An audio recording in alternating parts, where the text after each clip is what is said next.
If you're a senior citizen wondering whether another stimulus check is coming your way in 2025, I've got some news that might surprise you.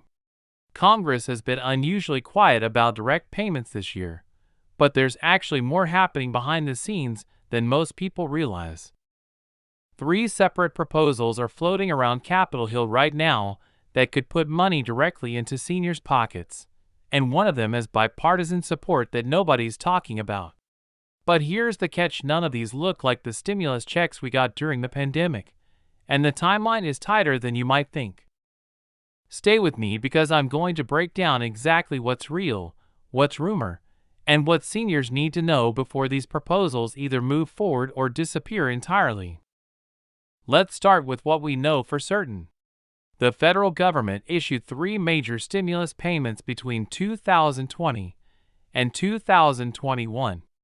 Most seniors received $1,200, then $600, then $1,400, totaling $3,200 if you qualified for all 3.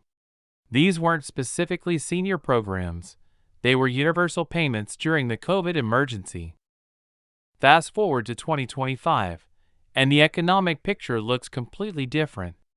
Inflation has cooled from its 2022 peaks, unemployment is relatively low, and we're no longer in a declared emergency.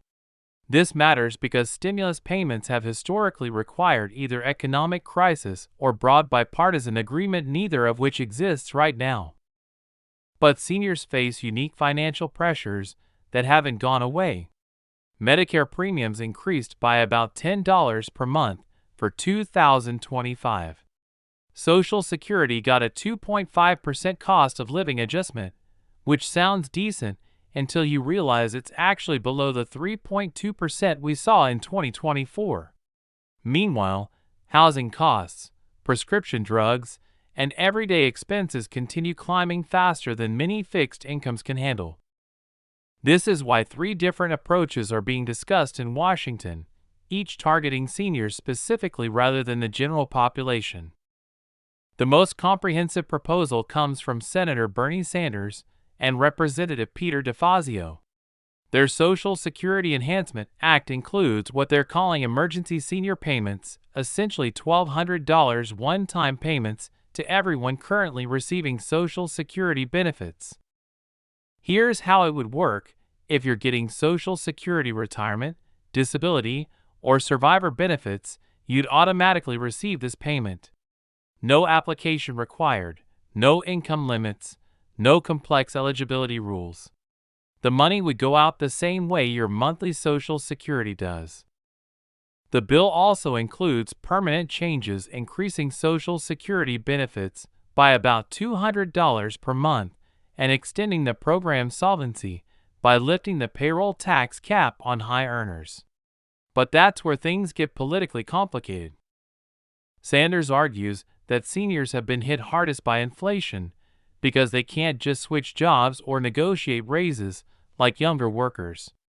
The numbers back this up somewhat. Seniors spend a higher percentage of their income on healthcare and housing, both of which have outpaced general inflation. The challenge? This bill would cost roughly $180 billion in its first year alone. Republicans have consistently opposed it, and even some moderate Democrats worry about adding to federal spending without corresponding revenue increases. Right now, this proposal has 42 co-sponsors in the House and 11 in the Senate, enough to generate headlines, but nowhere near enough to pass without significant changes. The second approach takes a different angle entirely. Representatives John Larson and Linda S. Shea introduced what they're calling the Senior Citizens Tax Relief Act, which would provide $500 quarterly payments to seniors, essentially $2,000 per year distributed as $500 every 3 months. This isn't technically a stimulus check because it's structured as an advance tax credit, similar to how the child tax credit worked during 2021. Seniors would receive these payments throughout 2025. Then the total amount would be factored into their 2025 tax returns. The eligibility is more targeted than Sanders' proposal. You'd need to be 65 or older, have an adjusted gross income below $50,000 if single or $75,000 if married, and be receiving Social Security benefits. The payments would phase out gradually for higher incomes. What makes this proposal interesting is its bipartisan elements. It includes provisions that Republicans have historically supported, like eliminating federal taxes on Social Security benefits for middle-income seniors. This tax change alone would save qualifying seniors between $500 and $1,500 per year permanently. The total cost would be lower about $85 billion over 2 years, and it includes revenue offsets through closing certain corporate tax loopholes. 8 Republicans have signed on as co-sponsors, which is unusual for any spending proposal these days. The third proposal is the most modest, but potentially the most realistic. A bipartisan group of 14 senators, led by Susan Collins and Joe Manchin, have drafted what they're calling an emergency senior relief package. This would provide a one-time $800 payment to seniors whose Social Security benefits are below the national median, roughly $1,900 per month. If your monthly Social Security is less than $1,900, you'd get the $800. If it's above that, you wouldn't. The logic here is straightforward. Target help to seniors who need it most without creating a massive new spending program. The total cost would be about $35 billion, making it the least expensive of the 3 options. This proposal also includes some non-monetary benefits that could matter more in the long run. It would eliminate the Medicare Part B premium increase for 2025, saving qualifying seniors about $120 per year. It would also create a 1-year moratorium on Medicare Advantage plan changes, preventing seniors from losing their current coverage mid-year. The bipartisan nature is significant. Among the 14 sponsors are Republicans like Collins, Lisa Murkowski, and Mitt Romney, alongside Democrats like Manchin, Kyrsten Sinema, and Jon Tester. This kind of cross-party support is rare and suggests the proposal could actually move through Congress. The downside is obvious. $800 is less than half of what the other proposals offer, and the eligibility requirements would exclude millions of seniors who still struggle financially. Now let's talk about what's actually likely to happen, because understanding the politics is crucial for setting realistic expectations. Republicans control the House with a slim majority, and they've made deficit reduction a priority. Any spending proposal needs to either include corresponding cuts elsewhere or generate bipartisan support strong enough to overcome budget concerns. Democrats control the Senate by an even slimmer margin, and several moderate Democrats have expressed skepticism about new spending programs without clear emergency justification. The COVID rationale that drove previous stimulus payments simply doesn't exist anymore. President Trump hasn't taken a clear public position on any of these proposals. His past statements suggest he might support targeted senior payments, especially if they're framed as tax relief rather than spending increases. But his current priorities appear focused on immigration, trade, and regulatory reform rather than new spending programs. The congressional calendar adds another layer of complexity. We're already in February, and major spending bills typically need months of committee work, floor debate, and reconciliation between House and Senate versions. If something doesn't move by late spring, it's unlikely to happen before the 2026 election cycle begins consuming legislative attention. There's also the Treasury Department's perspective to consider. They've indicated that while the federal government could technically afford these payments, they would prefer any new spending to be offset by revenue increases or spending cuts elsewhere to avoid impacting inflation recovery. Based on my analysis of the proposals, the political dynamics, and conversations with congressional staffers, here's what I think seniors should realistically expect. The Sanders proposal, while comprehensive, is probably dead on arrival.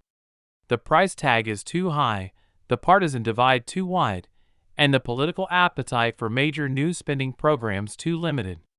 It serves an important purpose by keeping these issues in the public conversation, but it's more of a messaging bill than actionable legislation. The Larsen S. Shea quarterly payment plan has more potential, but the administrative complexity is a serious obstacle. The Social Security Administration is already struggling with backlogs and staffing issues. Adding a new quarterly payment system on top of existing responsibilities could create implementation problems that derail the entire proposal. The Collins-Manchin emergency package has the best chance of actually becoming law, but probably not in its current form. The bipartisan support is real, but the $35 billion price tag still needs to be addressed. I expect this proposal to get smaller, maybe a $500 payment instead of $800, or tighter eligibility requirements that reduce the overall cost. There's also a fourth possibility, incorporating senior payments into a broader tax reform package. If Congress moves forward with extending certain tax provisions, senior-specific payments could be added as sweeteners to build broader support. Before we wrap up, let's address some misinformation that's circulating about these proposals. First, none of these bills are guaranteed to pass. When you see headlines claiming seniors will receive stimulus checks, that's simply not accurate. These are proposals under discussion, not enacted laws. Second, be wary of websites asking for personal information in exchange for registering for these payments. If any of these proposals become law, payments would go through existing Social Security systems automatically. You wouldn't need to register, apply, or provide additional information. Third, some sources are conflating these proposals with annual Social Security cost of living adjustments. These are completely separate things. The COLA for 2025 is already set at 2.5% and has nothing to do with these potential one-time payments.